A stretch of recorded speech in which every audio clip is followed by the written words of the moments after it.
ಹಾವೇರಿಯಲ್ಲಿ ಪ್ರಥಮ ದರ್ಜೆ ಗುತ್ತಿಗೆದಾರನ ಮರ್ಡರ್. ಆರೋಪಿ ಮನೆಗೆ ಬೆಂಕಿ ಹಚ್ಚಿದ ಉದ್ರಿಕ್ತರು. ಹಂತಕರ ವಿರುದ್ಧ ಪ್ರತೀಕಾರದ ಎಚ್ಚರಿಕೆ. ಹೌದು, ಹಾವೇರಿಯ ಕ್ಲಾಸ್ 1 ಕಾಂಟ್ರಾಕ್ಟರ್ ಶಿವಾನಂದ ಕುನ್ನೂರು ಹತ್ಯೆ ಪ್ರಕರಣಕ್ಕೆ ಹೊಸ ಟ್ವಿಸ್ಟ್ ಸಿಕ್ಕಿದೆ. ನಿನ್ನೆ ಹಾಡಹಗಲೇ ಮಾರಕಾಸ್ತ್ರಗಳಿಂದ ಹೊಡೆದು ಕೊಲೆ ಮಾಡಿದ ದುಷ್ಕರ್ಮಿಗಳ ವಿರುದ್ಧ ಕುಟುಂಬಸ್ಥರು ಪ್ರತೀಕಾರದ ಎಚ್ಚರಿಕೆ ಕೊಟ್ಟಿದ್ದಾರೆ. ಪ್ರಕರಣದ A1 ಆರೋಪಿ ನಾಗರಾಜ್ ಸೌದತ್ತಿ ಎಂಬುವರ ಮನೆಯ ಮೇಲೆ ದಾಳಿ ನಡೆಸಿದ ಸಂಬಂಧಿಕರು ಪೆಟ್ರೋಲ್ ಅನ್ನು ಸುರಿದು ಆಕ್ರೋಶ ವ್ಯಕ್ತಪಡಿಸಿದ್ದಾರೆ. ಯಾವುದೇ ಕಾರಣಕ್ಕೂ ಹತ್ಯೆಯ ಆರೋಪಿಗಳನ್ನು ಬಿಡೋದಿಲ್ಲ ಅಂತ ಹೇಳಿ ಎಚ್ಚರಿಕೆ ಕೊಟ್ಟಿದ್ದಾರೆ.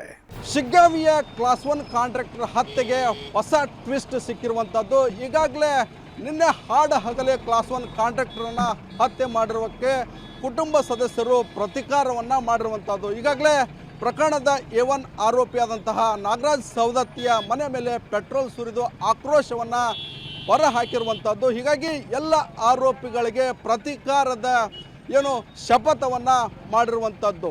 ಗುತ್ತಿಗೆದಾರನ ಹಂತಕರಿಗಾಗಿ ಹುಡುಕಾಟ, 3 ತಂಡಗಳಿಂದ ಕಾರ್ಯಾಚರಣೆ. ಇನ್ನು ಶಿವಾನಂದ ಕುನ್ನೂರ ಹತ್ಯೆಯ ಬಗ್ಗೆ ಪತ್ನಿ ನಾಗರತ್ನ ದೂರನ್ನ ದಾಖಲು ಮಾಡಿದ್ದಾರೆ. ಆರೋಪಿಗಳಾದ ನಾಗರಾಜ್ ಸೌದತ್ತಿ, ಹನುಮಂತ, ಅಶ್ರಫ್, ಸುದೀಪ್ ಮತ್ತು ಸುರೇಶ್ ವಿರುದ್ಧ ದೂರು ದಾಖಲು ಮಾಡಲಾಗಿದೆ. CCTVಯನ್ನು ಆಧರಿಸಿ ಆರೋಪಿಗಳಿಗಾಗಿ ಹುಡುಕಾಟ ನಡೆಸಲಾಗ್ತಿದೆ. ಆಸ್ತಿ ವಿಚಾರಕ್ಕಾಗಿಯೇ ಈ ಹತ್ಯೆ ನಡೆದಿದೆ ಅಂತ ಶಂಕಿಸಲಾಗಿದೆ.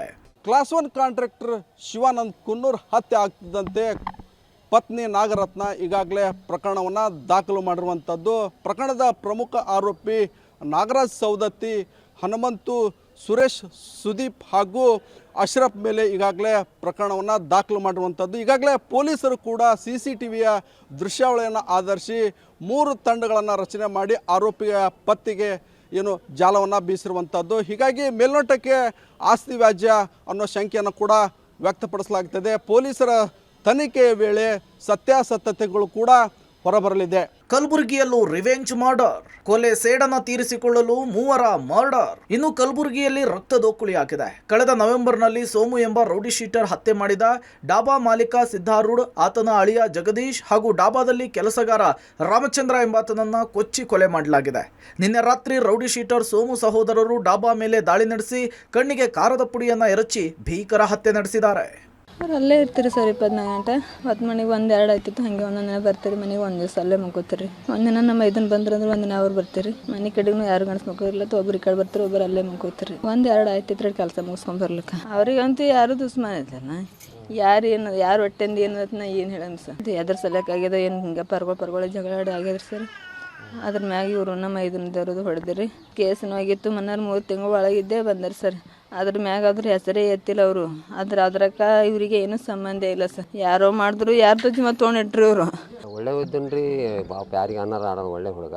ಎಲ್ಲರಿಗೆ ಅದು ಗರೀಬ್ರಿಗೆ ಎಲ್ಲರಿಗೆ ಏನೇನು ಸಮಸ್ಯೆ ಇದ್ದಾರೆ ಅಂತ ಎಲ್ಲ ಇದು ಮಾಡ್ಕೊಂಡು ಈಗ ಒಂದು 2 ವರ್ಷ ಆಯ್ತು ಇಷ್ಟೇ ಸರ್. 2 ವರ್ಷ ಆಯ್ತು ರೀ. ಮತ್ತೆ ಹೆಚ್ಚಿಗೆ ಇದು ಘಟನೆ ಅದು ಮುಂಜಾನೆ ಗೊತ್ತಿಗೆ ಸರ್. ನಾವು ಹೊಲ್ದಾಗಿದ್ದೇವೆ ರೀ, ರಾತ್ರಿ ಹೊಲ್ದಾಗಿರ್ತೀವಿ ರೀ. ಮುಂಜಾನೆ ಏನದ ಹಿಂಗೆ ಹೊಡೆದಾರ ಅಂತ ಹೇಳಿ ಇಲ್ಲಿ ಹೊರಗೆ ಬಂದ್ರೆ ಗೊತ್ತಾಯ್ತು ರೀ. ಮರ್ಡರ್ ಮಾಡಿ ಶರಣಾದ ಹಂತಕರು. ಪೊಲೀಸರಿಂದ ತೀವ್ರ ವಿಚಾರಣೆ ಶುರು. ಕೊಲೆ ಮಾಡಿ ಪರಾರಿಯಾಗಿದ್ದ 4 ಆರೋಪಿಗಳು ಶರಣಾಗಿದ್ದಾರೆ. ಕಲಬುರಗಿಯ ಸಬರ್ಬನ್ ಠಾಣೆಯಲ್ಲಿ ಶರಣಾದ ಆರೋಪಿಗಳನ್ನು ಪೊಲೀಸ್ ಆಯುಕ್ತ ಡಾಕ್ಟರ್ ಶರಣಪ್ಪ ತೀವ್ರ ವಿಚಾರಣೆಗೊಳಪಡಿಸಿದ್ದಾರೆ.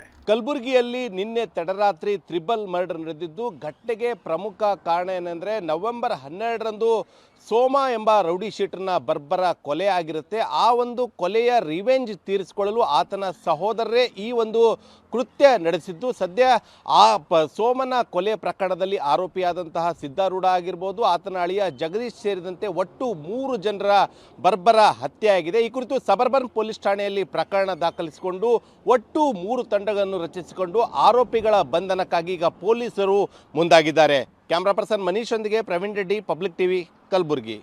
ಒಟ್ನಲ್ಲಿ ಹಳೆ ದ್ವೇಷಕ್ಕೆ ಹಾವೇರಿ ಹಾಗೂ ಕಲಬುರಗಿಯಲ್ಲಿ ರಕ್ತ ದೋಕುಳಿಯಾಗಿದೆ. ಈ 2 ಘಟನೆಯಿಂದ 2 ಜಿಲ್ಲೆಗಳು ಕೂಡ ಬೆಚ್ಚಿ ಬಿದ್ದಿರೋದಂತೂ ಸತ್ಯ. Bureau report, public TV.